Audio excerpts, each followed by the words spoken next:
Alrighty, guys, welcome to our CU132 week 3 live session. So, as we told you guys during the first week, these things go by quick. We've reached pretty much the quarter point of this term now. So, as always, if you guys have any questions for us, always feel free to reach out to us. We're readily available to you guys.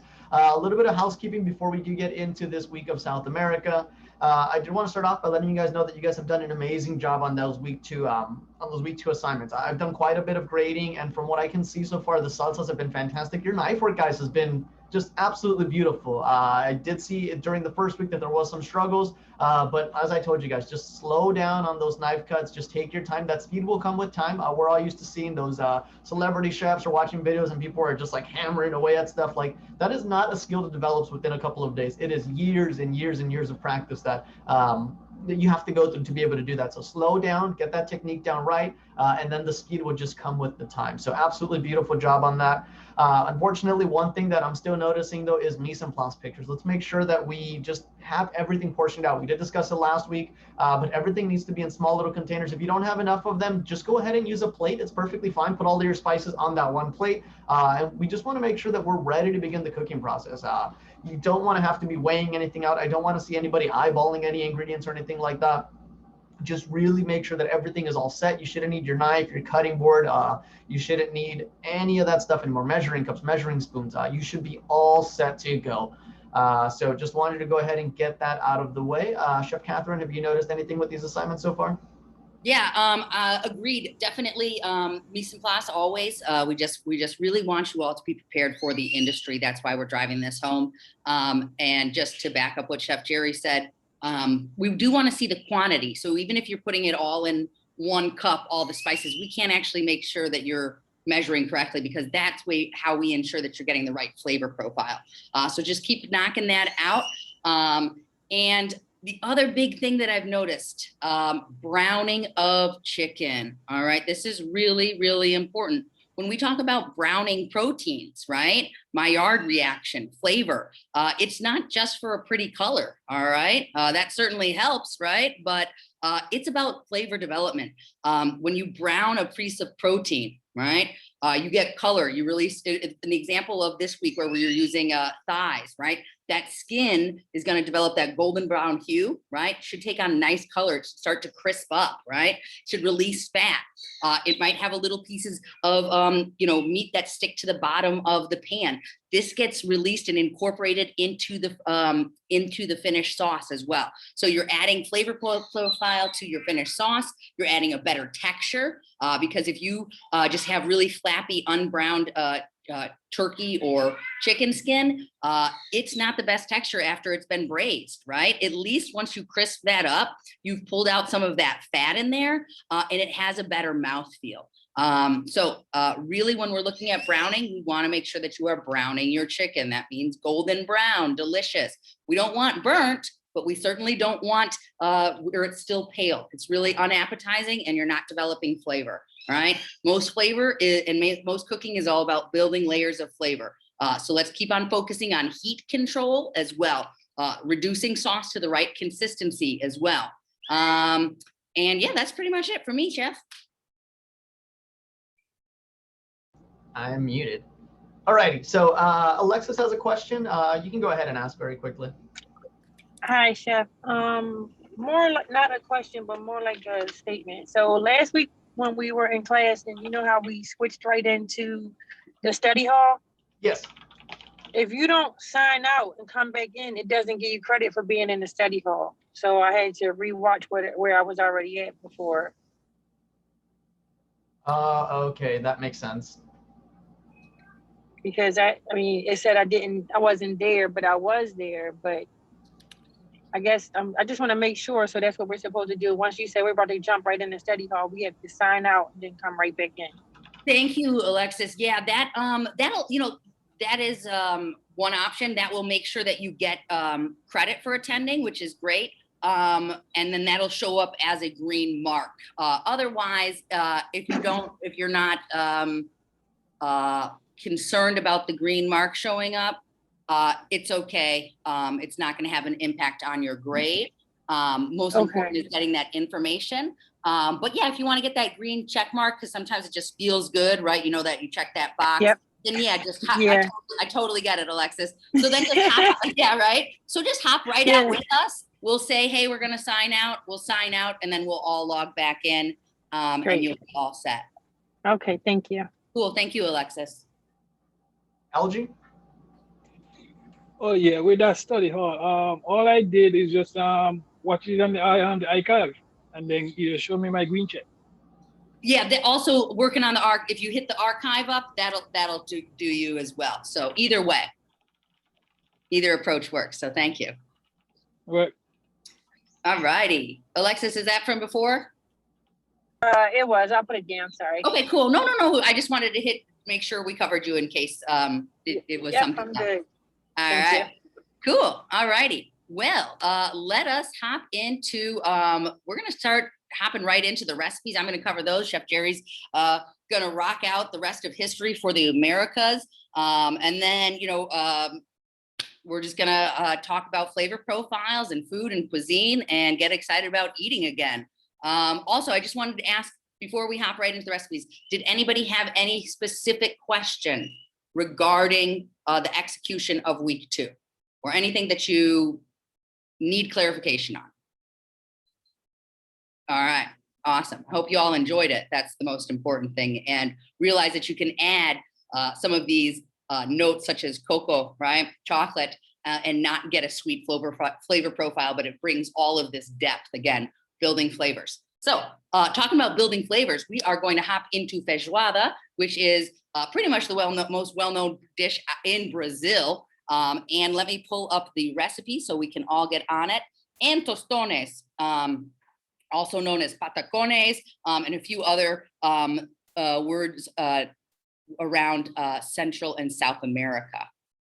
So let's start off with feijoada and knock this out. So this is for 4 servings. Again, if you need to, you can always reduce this quantity by half for cost saving purposes and just pure quantity. But if you like beans, if you like meat, if you like savory dishes with rice, you're going to want to make this whole batch, because trust me, this is just going to be one of those really savory, beautiful dishes that you're just going to keep diving into. So first thing first, right? We want to make sure that we're getting our dried black beans, no canned beans. Why are we saying this? Because flavor comes from from when you cook your beans, right? You get a lot more flavor when you cook beans. You get a better texture as well. Okay. This is the important thing about, and not only that, you're talking about saving money, right? What does a pound of black beans cost versus 1 can, right? Which yields about, once you take out that liquid, about 1.5 cups of beans, right? That's nice. Let's say they're both about 99 cents, right? Or $1.29, maybe for the pound of dried black beans. You're going to get a heck of a lot more servings out of that. Sure, it takes a little bit more time, but you have more flavor, more control over the texture, right? You're not going to be having those broken down beans, right? Because that's what those are like when you get them straight out of the can. Plus, it's going to be fresh, higher nutrient value. It's not been going through high pressure processing.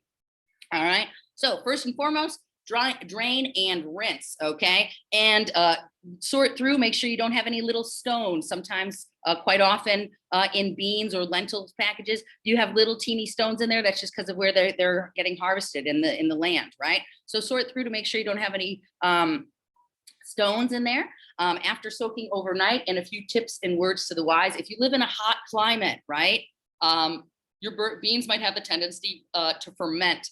You don't want to go over 8 hours, all right?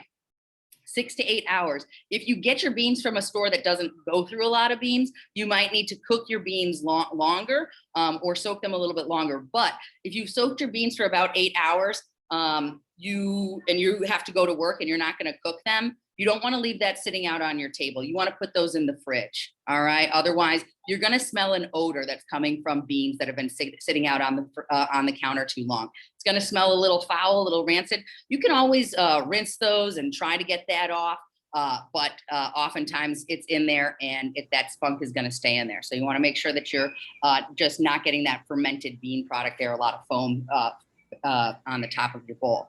All right. Next, it gets pretty easy. We are going to place all of these ingredients, all right? All of your ingredients. So what are we talking about? We're talking about your beans, your rinsed and soaked your rinsed and soaked beans, excuse me. Various smoked and or salted pork products. We'll go into that in a second. Linguiça, all right? Corned beef, which is optional. Yellow onion, small dice. Green bell pepper, small dice. Garlic mince. And the white parts of your scallions, all right? Save the green for garnish. As well as your cilantro and tomato, finely diced, and 2 bay leaves, all right? Now, you're gonna put all of your ingredients in that pot, large pot, fill with water, okay? Make sure that they're fully submerged, cover, cook until the beans are tender, all right? By that time, all of your other ingredients are gonna be nicely cooked and breaking down and adding that flavor and that flavor profile to it. Then you're gonna remove any large meats and take from off the bone. For example, if you're using, a hock or turkey bone, which we'll talk about there, taste, if you're gonna shred that, put that back in, dice, and then taste, season, and adjust as necessary. Serve over white rice and garnish with some extra green scallions. I would personally say maybe you want to throw a little extra cilantro in there if you've got a little left hanging over, especially from this last week. Orange slices are commonly served with this dish as well, which is going to add some nice vibrancy and some color to this kind of muted color dish, right? We're going to have a lot of browns and dark colors. When we look at options for your products, if you do not eat pork for any religious or health reasons and you cannot find them, well, I want to make sure that you get an alternative. You're going to use smoked turkey tails are a great substitution. Turkey wings are pretty common as well. That's going to add that really smoky depth of flavor that you're going to get from, a smoked hock or salt pork, right? Bacon as well. Turkey bacon, I personally don't really love the consistency of turkey bacon. I think it's a little weak, but it's gonna, again, add that saltiness and the smoked flavor profile, which will help, all right? Next, sorry, we've got a little background noise there. 1 second, let me just get that taken care of. I don't know where my mute button is. There we go. Sorry, we got some kids screaming in the backyard, in the background. All right, so we've covered your various smoked or salted pork products for substitutions with turkey and or beef. You've got some great smoked beef products as well if you are on that level. Can't find turkey. There are some great smoked beef products as well. Next, we hop into linguiça, all right? Linguiça is a Portuguese style sausage. It is dry, okay? Or Spanish style chorizo. Now, biggest difference between Spanish style chorizo and Mexican style chorizo is that most oftentimes you're gonna find Mexican style chorizo is fresh, okay? You'll oftentimes find it in a fresh state. Maybe it'll be just ground. Sometimes it'll be formed into sausage as well, but the seasoning is different and it's usually not a dry cured product, right? So what we want here is a dried chorizo, a dried sausage, okay? It's gonna have a different fat content and it's already been dried and cured. It's also gonna have a lot more salt in it. It will also not usually contain cumin, okay? It's gonna be heavier in paprika. All right, so that's the flavor profile that you wanna go if you cannot find linguiça or Spanish style dried chorizo, both of which are absolutely delicious. Slice a few rings off while you're starting to cook, eat on those, enjoy it, put the rest in the pot and get after it. All right, it's all gonna simmer down, beautiful flavor. Otherwise, it's really simple and straightforward. This is just a slow cooking, low cooking, really rich finished dish. Does anybody have any questions regarding the feijoada?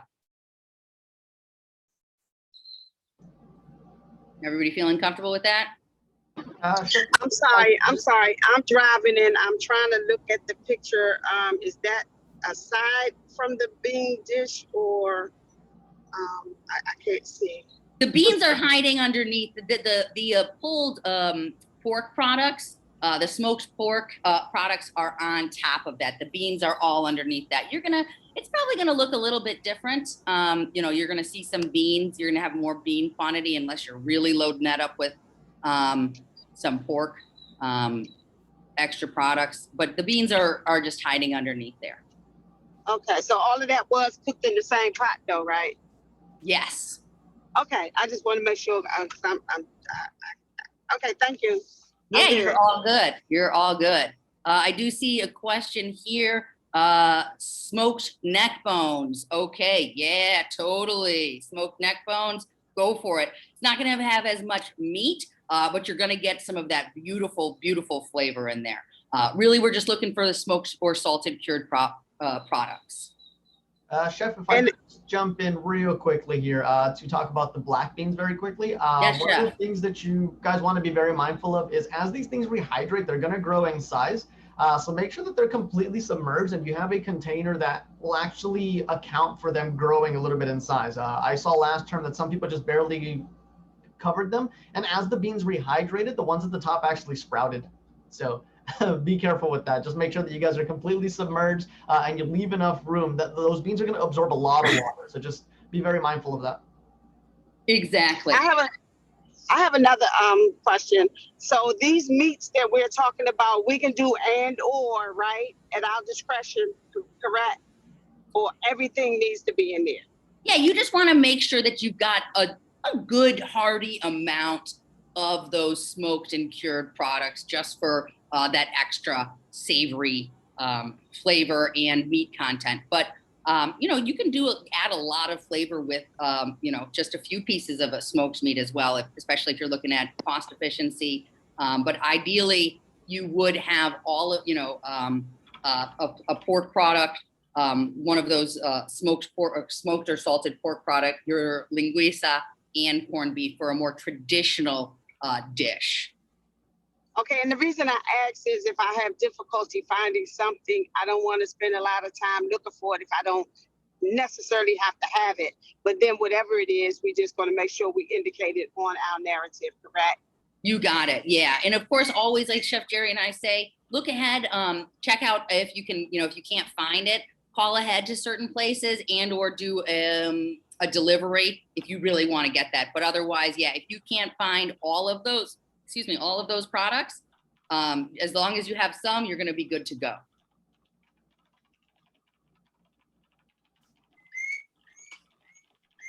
Thanks. Very welcome.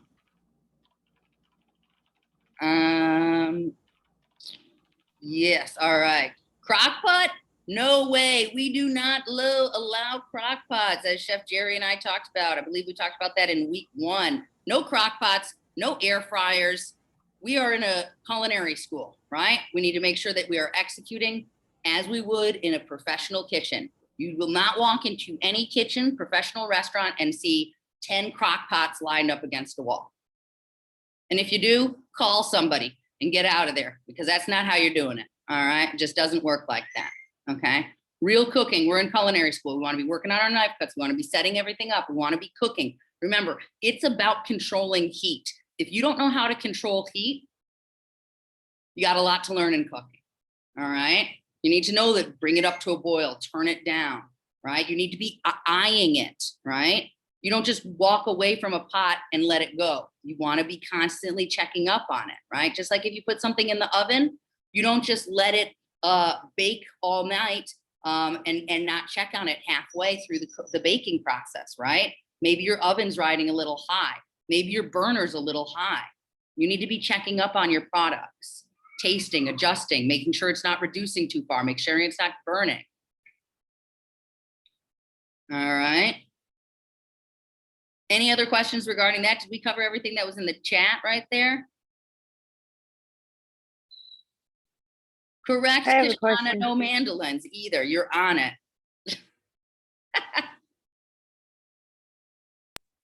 Basically, no cheating. Yeah, Alexis, no cheating, right? Yeah, we're here to cook. We're in culinary school. Oh, no. I have a quick question. Yeah. So I don't eat pork. And I know that they make like a plant-based chorizo. Am I able to use that and get used to smoked turkey? Because I do have access to smoked turkey wings and products. I would highly suggest using the smoked turkey products as opposed to plant-based. Plant-based products tend to, not hold up as well in certain cooking applications. In some ways, it's great, but you're not going to get the best flavor profile. So I would really suggest using a smoked turkey. You're going to get the best flavor profile with that. Okay, so the smoked turkey and you said the corned beef in cubes. Yep, large dice. It's optional. And it's only 2 ounces of the corned beef that's going in there. Okay. Okay. Thank you. Yeah, you're welcome. Vladimir, Chef Mike, we don't allow Chef Mike around town. All right. I'm just messing with you.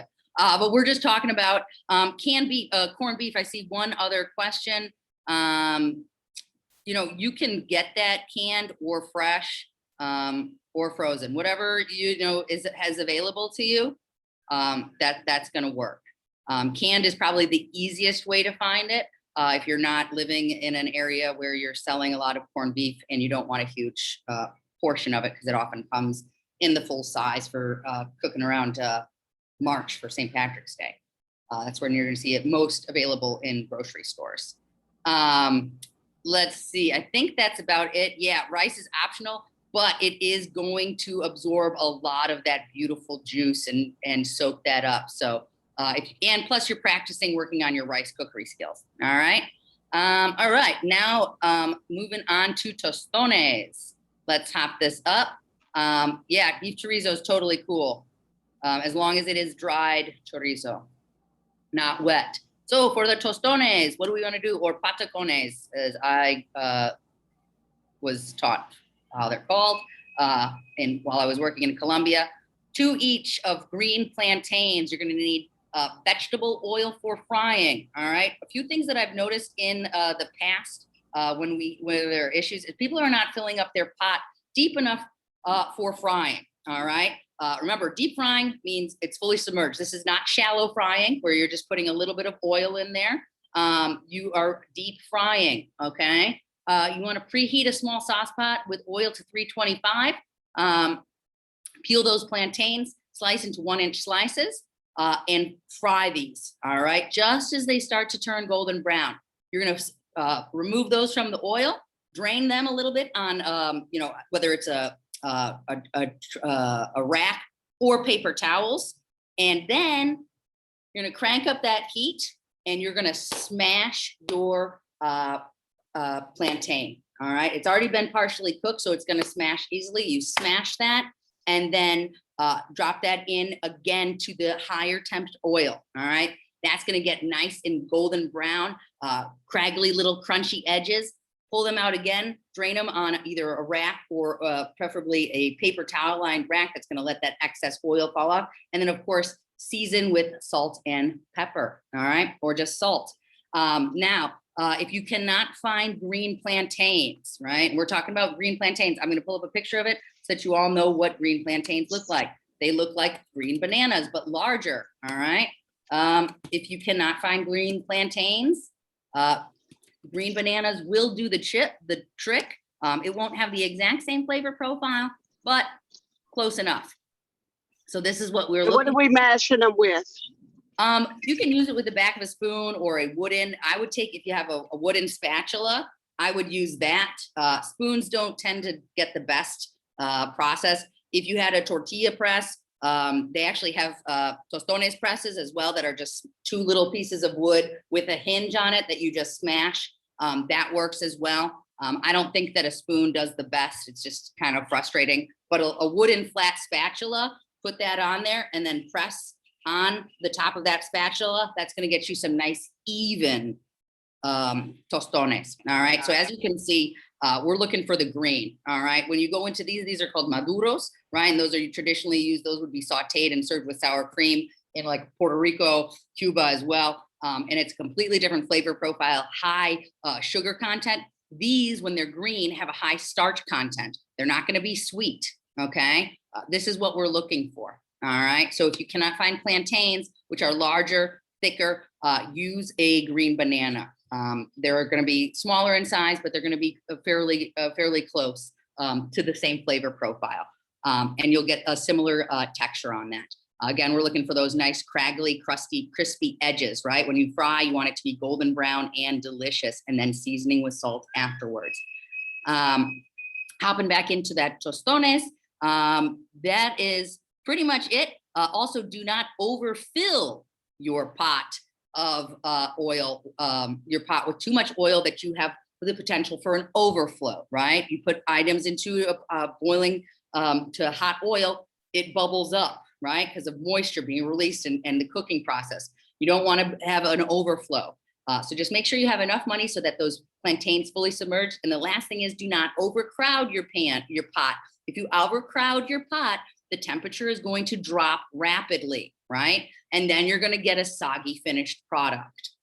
We don't want soggy, right? Fried should be crispy and delicious. So that's what we want. So those key things, making sure you're up to temp, going from 325 to 350, making sure that you hit those nice temperatures so that you get that finished product, all right? This is called the double fry technique. It's pretty much like you're blanching in oil and then frying, all right? So does anybody have any questions regarding tostones or patacones? All right, I see a few hands up. Andrea? Andrea? I didn't have a question, but regarding the smashing of them, the other thing that works is like a small plate, like a glass plate.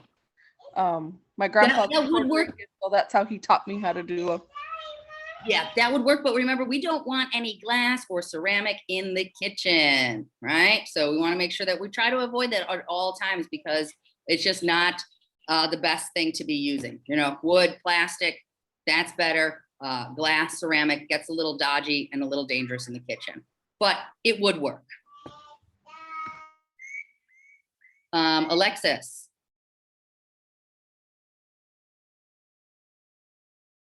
I think Alexis might be covered. Sorry. Yeah, I put my hand down. I'm actually going in the market now because I think I saw plantains in here yesterday, so I'm going to see if I can grab them now. All right, you said I'm trying to hear what you said about submerging them in the oil again. Could you repeat that? I apologize. Yeah, making sure that you don't do a shallow fry, that it should be a fully deep fried product, right? And that you don't want to overcrowd your pot because you'll decrease the temperature of your oil and it'll result in a soggy finished product. Got it. Thank you. You're welcome. And Eric. Yeah, hi, my question was on when we said deep fry over the stovetop, right? Hold on 1 second. Sorry about that. You said deep fry over the stovetop, right? And my problem is I've tried to deep fry on my stove, right? And I have a problem getting the oil temp to the right temperature because a lot of times when I put it on, even when I put it on like low, all the way low heat, the temperature will be like 400 degrees. So I'm just like how do I get my temp for my oil when it's in the pan to the right temp? Like how do you do that? Okay, you have an electric stovetop? No, I got a gas. You got gas. Because sometimes electric is really hard to regulate. Yeah, chef. So what I usually do, I don't have a fryer here at home either, so I'll always just use a pot to deep fry. I'll usually start off by obviously putting just half the amount of oil into the container, otherwise you're going to overfill. But in terms of temperature control, what I always do is I'll turn that heat up a little bit and I'll just use my digital thermometer. So I'll measure where it's at. Once it reaches a certain temperature with the amount of flame that you have under it, it's not going to go any higher than that. So usually I'll turn my fire on to like pretty low. Let's say on that setting where it says low, that'll get my temperature up to like, let's say 280 or so. And then at that point, it's not going to go any higher than that because the flame is just consistent. This is exactly what fryers do out in the industry. The fire at the bottom turns on, and then once it reaches the temperature, it turns off. You fry some stuff, it brings the temperature down, and then it turns back on. So that's kind of how it self-regulates. But with this, we have to do it ourselves. So I'll do that, and then I'll just temp it where it stops moving. And that'll, let's say it gives me like 280 or so, but I'm shooting for 350. So I'll turn that heat up a little bit more. I'll give it another 5-6 minutes for it to come up in temp. Throw that thermometer back in there, check it out. If it's at 350, I don't touch the heat anymore. What I do is I'll start frying at that point, and then once I make my first batch, I'll let that oil just sit and come back up to temp once again. At that point, if I don't touch the flame anymore, it shouldn't go any higher than what it was initially. It should always just come up to that temp at that point. Oh, okay. So just start low and then bring it up. Little by little, yeah, because if you just start off ramping that Okay. shit up super high, then that oil is just going to shoot up, and it's going to take forever to come back down in temp, and then you're going to be raising it, lowering it, raising it, lowering. As you're adding product, it's going to bring the oil temperature down, and it just kind of creates this, you're just fighting with the fire and the oil at that point. So just nice and slow, do it in stages. Get that heat on low, temp it after about 5-7 minutes or so. Once it stabilizes, go up a little bit more if you need to, and so on and so forth. Awesome. All righty. I think we are all set with that. Chef, you want to hit it? Yeah. All righty. So let me move you guys over this way. Oopsies. Third idea. All right, so now when we talk about the history of South America, one of the first things that we have to realize about this region, we did start off with the United States, which was a country, and then we started off with Mexico and Central America. Central America did have a cluster of countries, and Mexico was mainly what we focused on. So again, just a singular country. But as we do go down into South America, we have to take a look at it. And South America is an area, it's a whole continent. And it is 10 whole countries. So you have Argentina, Ecuador, Bolivia, Brazil, Uruguay, Chile, Colombia, Paraguay, Venezuela, and Peru, all of which are part of South America. And I will actually show you guys a map right now. Let me share my screen with you guys, and it is this one over here. So you can see here, this is what consists of all of South America here. So all of these countries here. And South America is massive, but when you think about the population of it, the population of all of South America together is only 428 million. In the US, just for reference, we have 327 million people. So in this massive landmass of a continent, they only have about 100 million more people than we do, which isn't really much. Taking a look at this map here, most of the countries that we are going to be going to in South America, Central America, Mexico, as we head into Africa and as we head into some of these Asian countries, we are getting into these third world countries. And with that comes a lot more peasant food, more comfort food is what we're going to start seeing a little bit more of as we do continue on. Yeah, so the Pacific Ocean is to the west over here. And then let me actually open up this map. I think we can see the oceans here. Yeah, so we have the Pacific Ocean on this side. And then to the east, you have the Atlantic Ocean, as well as the Caribbean right up here. So can anybody just jump in and tell me what that means for these people? In terms of what they're eating. A lot of seafood? Absolutely, a lot of seafood because they are completely surrounded by the ocean. And as you get into these countries up here that are more closely tied to the just that Gulf of Mexico and the Caribbean and stuff, you'll see that a lot of the influence becomes very similar to what we talked about when we were discussing Central America and stuff. So the main language spoken here is Spanish, except for one country that actually speaks Portuguese. Again, can anybody jump in and tell me which one it is? Brazil. Brazil. So Brazil They is speak the only. Portuguese in Brazil? Yes, they speak Portuguese in Brazil. Brazil was the only country that wasn't taken over by the Spanish. It was taken over by Portugal. Yeah, so Brazil was conquered by Portugal, and the rest of South America was actually conquered by the Spaniards. So every single one of these other countries over here speaks Spanish as its national language, other than these three little Guyanas here. I believe one is French, the other is from the Netherlands, and then Dutch. I can't remember. Dutch? Dutch, and yes. then I can't remember the other one. That's English. I think that one's English. Yeah, there you go. Thank you. Yeah, so they have those little three guys right there.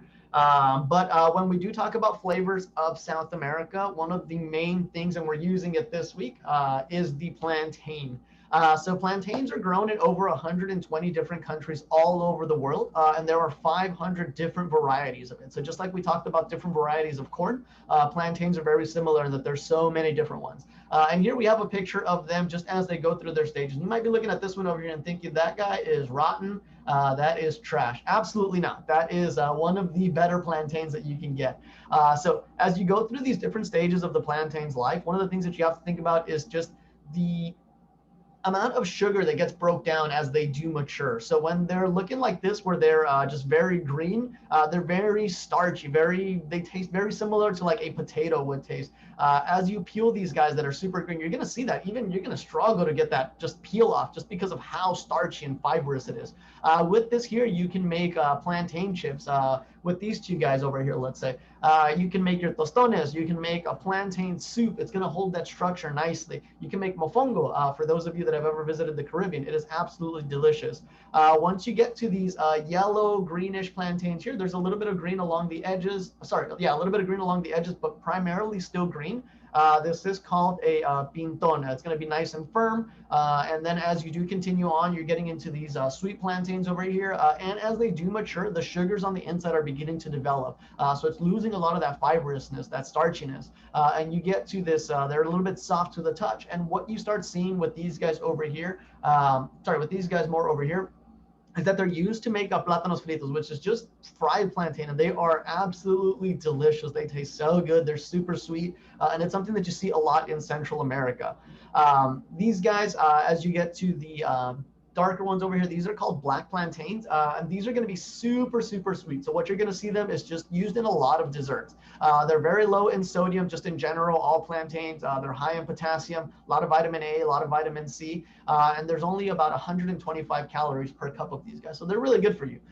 It grows in the world's tropics, and it's actually not considered a tree. It's considered an evergreen herb. What that means is that when the plant is harvested, it actually just dies completely. It's not like a mango or an avocado tree where you can just go pluck from it and then it just continues to grow more fruit over time. These guys, once the plantain tree, let's call it a tree, once the plantain tree gets harvested, it just completely dries out and it dies. And what happens is that as those plantains hit the floor, they get replanted, re-fermented, and then they just grow a brand new tree. And one of the most important things about this just ingredient is just the versatility of it. It is super versatile. Depending on the maturity of it, you can do so many different things with it. And one of the tasks this week that you guys actually have not had throughout this program, you guys have been able to just, there's tomatoes in a recipe, there's onions in a recipe. You go to the grocery store, and whether that tomato is more on the mature side or it's more on the just underside, it's looking a little bit green, so you can still use it for the same application. With this week's assignment, you guys are tasked with finding a plantain that is pretty much the right ripeness here. So this is something that is very, very important to you as a chef. You want to make sure that any ingredient you use is pretty much at the peak of its ripeness. That's when it's going to have the most flavor, the most color, and it's going to be just the most delicious. So just keep that in mind as you do go hunting for these plantains. Another thing that is very important to this region is actually avocados. While they are found in Mexico, they're also found in Peru. This fruit was actually called the Peruvian butter by the Spaniards, just because of that just beautiful consistency that it does have. It is absolutely fantastic. And there's actually two different types of avocados. So the Hass avocado, which is what we're used to seeing, this is the most commercially sold one. It's always going to have that just beautiful shape. And then there's the aguacate fuerte, which is actually a lot bigger. It's like pretty massive. It's like almost the size of somebody's head. It's a lot more yellowish in color, and this one is actually only found in the Peruvian jungle. You talk about beans.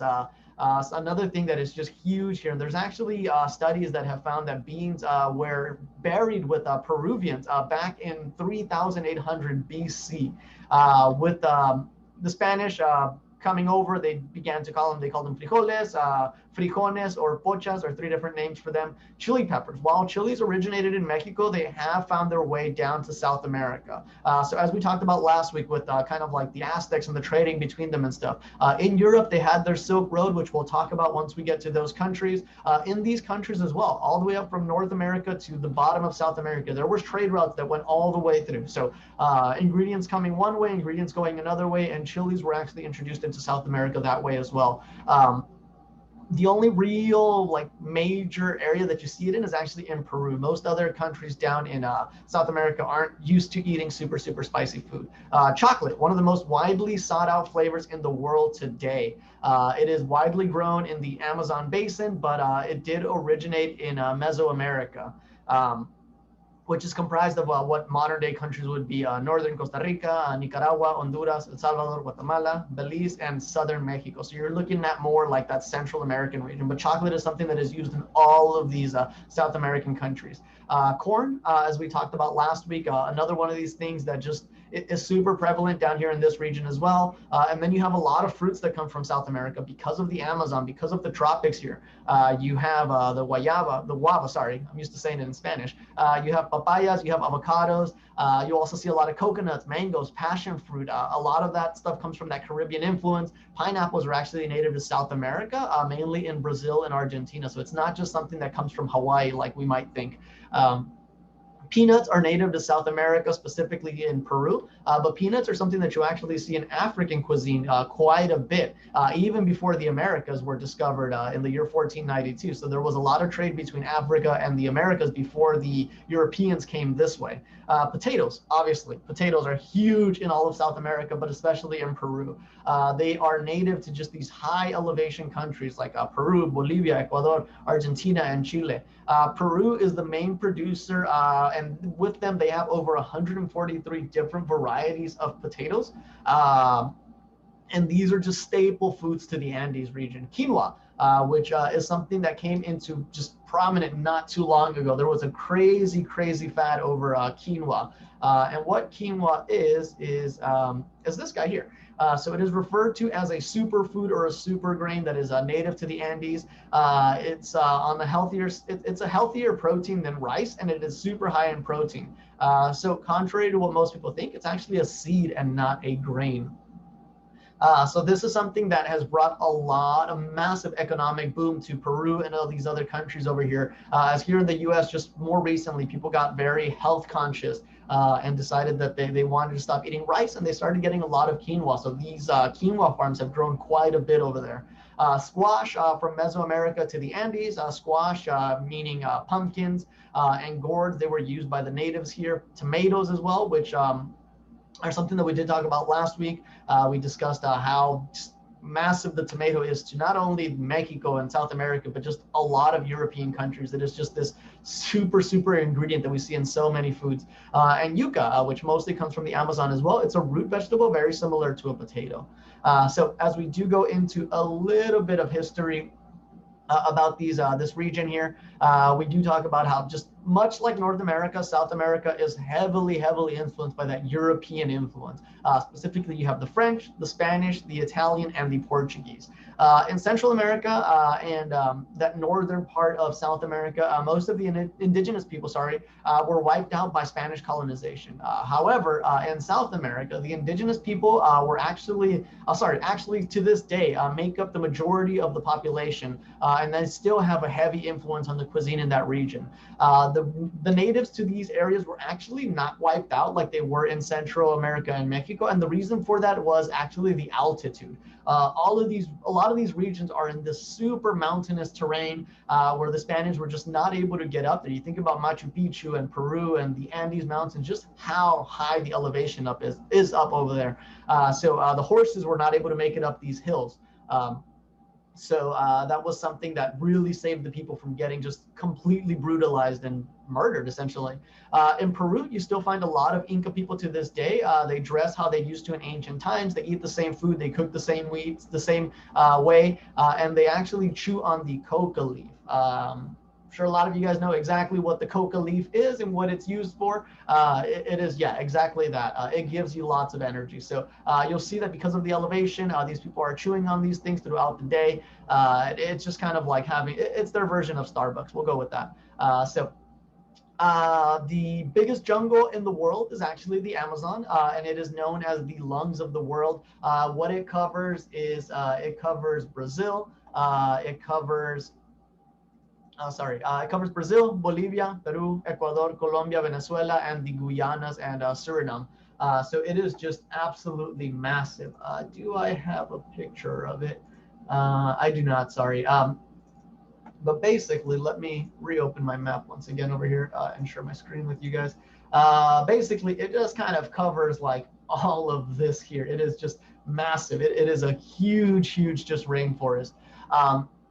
One of the cool things, though, is that this continent, it's just massive in general. So it is just huge. And with that comes just so many different climates. So you have the cold Andean mountains, right?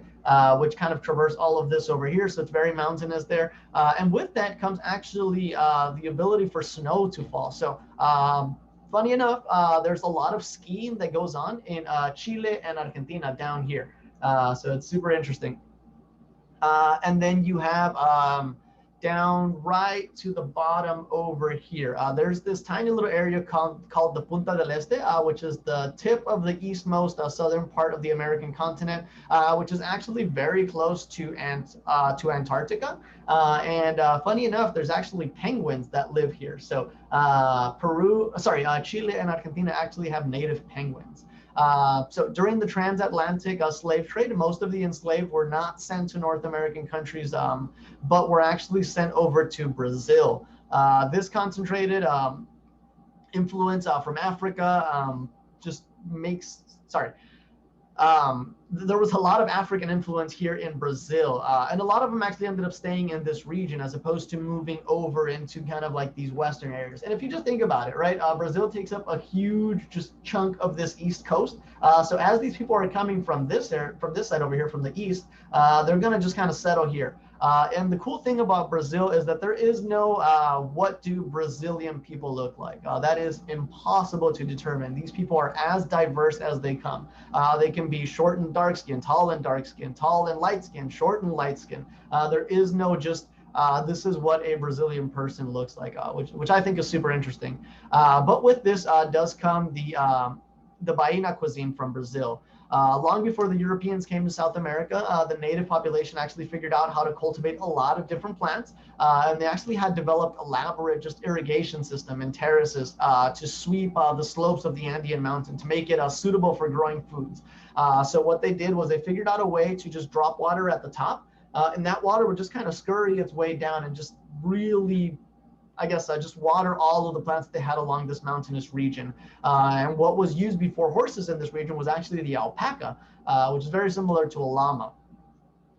One of the cool things that came with the Europeans after when they brought over cattle and cows and stuff was Argentina and Brazil. Actually became just amazing cattle raisers. Argentina actually introduced the gaucho, and that is actually where the influence for cowboys and for the ranchero lifestyle came from. So that is where Mexico got the influence for that.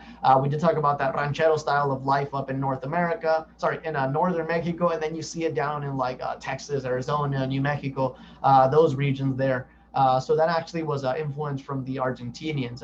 Each region in South America has developed its own traditional dishes. When the Europeans arrived, they actually incorporated some of these native dishes into their own cuisine.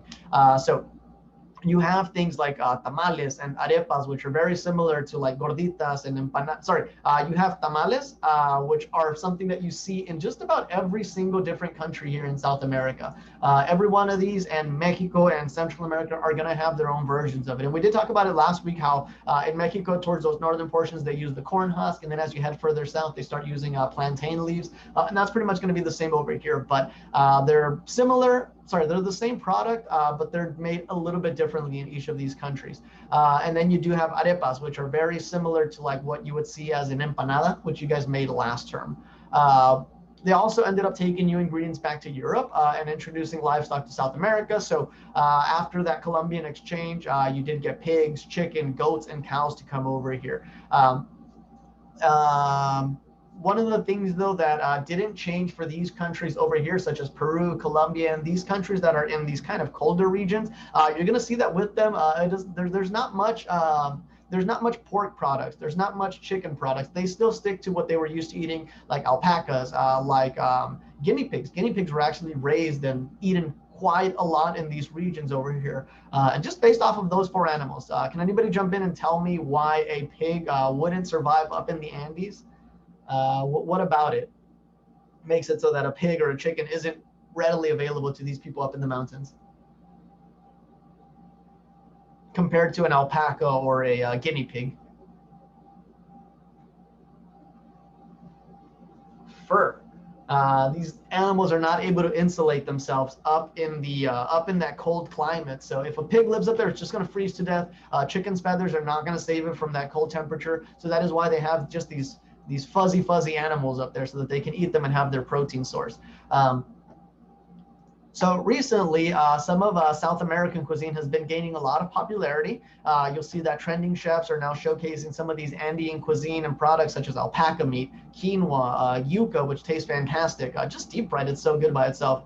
And then the recent demand for quinoa has put a lot of farmers in South America in an interesting position. Higher demand usually means more money coming into a country. However, with this increase in demand also comes very tough work conditions and concerns about crop theft and fear that this trend will just eventually change, as they often do. This is something that we see quite a bit, especially in the culinary industry.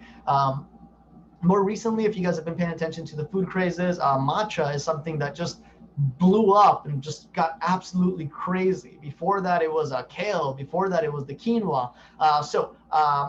Quinoa is one of those things that really only grows in South America. And while it has brought a lot of money to them, it's also just made it so that they have this kind of supply that they need to provide, right? But what about when that craze dies? These people what do they do with all that excess quinoa? So it's just one of those things that's very scary to think about, especially for these farmers over here. Another thing that we have to talk about is wine. So wine is massive, especially in Chile. Chile is the second biggest importer of wine outside of the US. And Chile is actually a country that the French are very, very indebted to when it comes to their wine. Chile actually saved the French vineyards. So when Chile was conquered, the French actually brought over their grapevines, and along with them, it just kind of fit the perfect terroir. Just the mountainous terrain of Chile made it just absolutely perfect for these vineyards to start growing. In the 16th and 1700s, bacteria actually killed most of the French wine country. So all of these grapevines that they had over there were just extinct at that point, that they had no way of refertilizing them. But fortunately for them, they actually had brought some of those original, just old school French grapes over to Chile. And what they did to repopulate them was they actually just took them from Chile and retook them back over to France. And that's actually what they used to just repopulate all of these French vineyards. And in Chile, they actually have a wine that is called, it's called Route 1 because it comes from the original just French vineyards.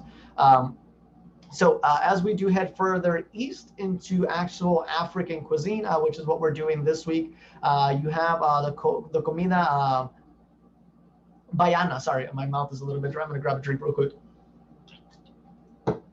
Yeah, so with comida baiana comes, it is considered the queen, it's considered the queen of cuisine in Brazil. Sorry, thanks to its just deep African roots. So where Bahia is located is right over here.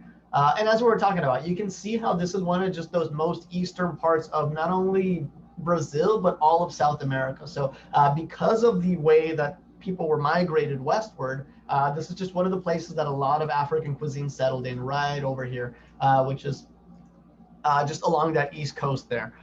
So the city of Salvador de Bahia, the state capital and heartland of just the Afro-Brazilian life. This is where this cuisine is so just evident here.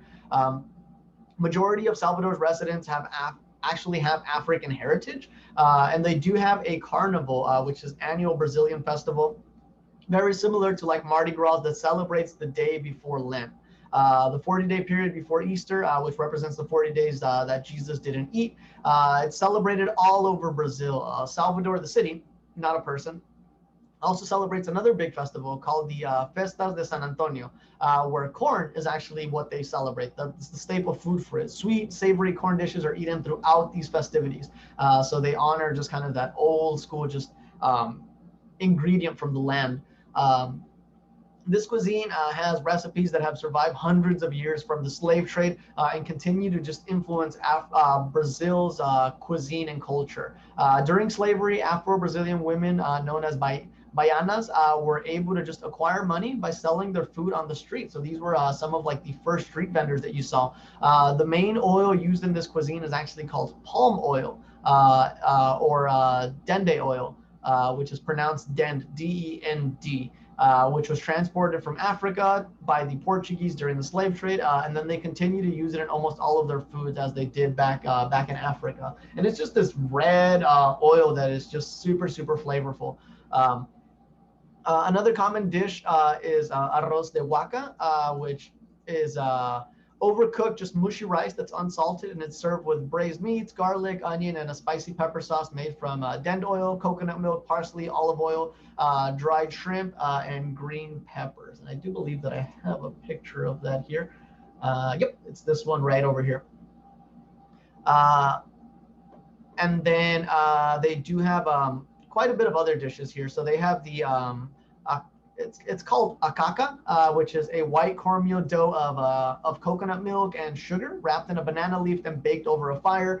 You're gonna see that this looks very similar to like tamales that you might have seen before. It's just kind of a little bit smaller, and this is kind of what the open version of it looks like. So this is just cornmeal with a little bit of coconut milk and some sugar that has been wrapped up. And then you'll see that they do them with tapioca or with cassava as well. Yeah, so most of the food I mentioned here, they do have some type of coconut in them. And then the coast of Bahia is actually called the Coconut Coast because it is lined with just huge, just coconut palm trees all along that region. So this is kind of where they get them from. And as we go back to the gauchos very quickly, this was something that was huge during the mid 18th and 19th century. They had the South American cowboys. They were mainly in Argentina, and they are the national symbol of Argentina and are still part of the culture in Argentina and South Brazil to this day. There's still people that are living this way. They created the churrasco, which is basically a Brazilian barbecue, where they have just open wood fire pits in the ground, and they cook lots of meat on just these massive skewers. It's an all day cooking process of cooking and eating, and you can see it right here. So they have the fire on the bottom, and they just kind of skewer the meat on these giant sticks, and they just slowly cook it throughout the day. And then you can see over here just a bunch of different meats here. And this is basically what you would see if you go to like an Argentinian or a Brazilian steakhouse. They'll bring these guys out to you, and you get just kind of cuts of meat from here. But yeah, so Argentina is one of these countries that they're known for having just exceptional beef because of the methods used by the gauchos in just raising their cattle. So it's just one of those things that they take care of their animals, very similar to like we'll talk about once we get to Japan with the beef over there. And that's all I got for you guys. Any questions? Eric?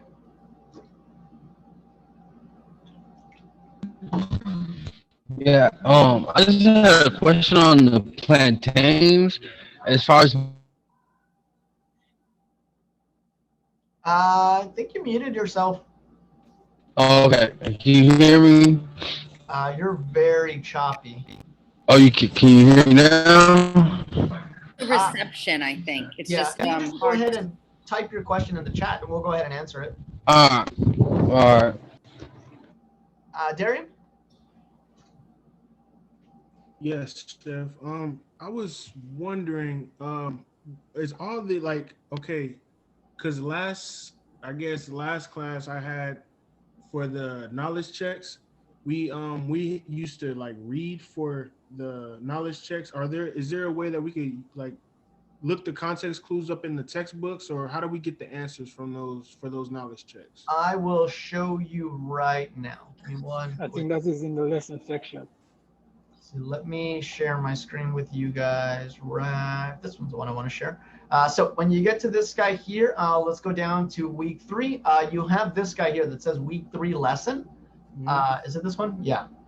So week 3 lesson. So these guys are actually clickable, and all of the answers to your knowledge checks are in here. So you'll start off right up here with the learning outcomes. It just kind of gives you a quick walkthrough of what you're going to learn. And then you go through the information here. So it talks about South America, how in the late 1400s, blah, blah, blah, blah, blah, right? So a lot of these things are clickable as you do go through them. For example, the potato here, you can flip it and it shows you some information. Corn is as important in South America as it is throughout the rest of Latin America. And I would suggest that you click through every single one of these because some of those questions are actually on the back of these cards. Like I would not be surprised if something on bananas or plantains or corn is actually in one of those questions. But it's all just interactive. You can just click through it, scroll down, and you can see here it's taking us through just the different information here, and then you'll go down into the third lesson, which is South American equipment and so on and so forth. But just make sure that you click through all of this. All of the answers to those questions are within this lesson here.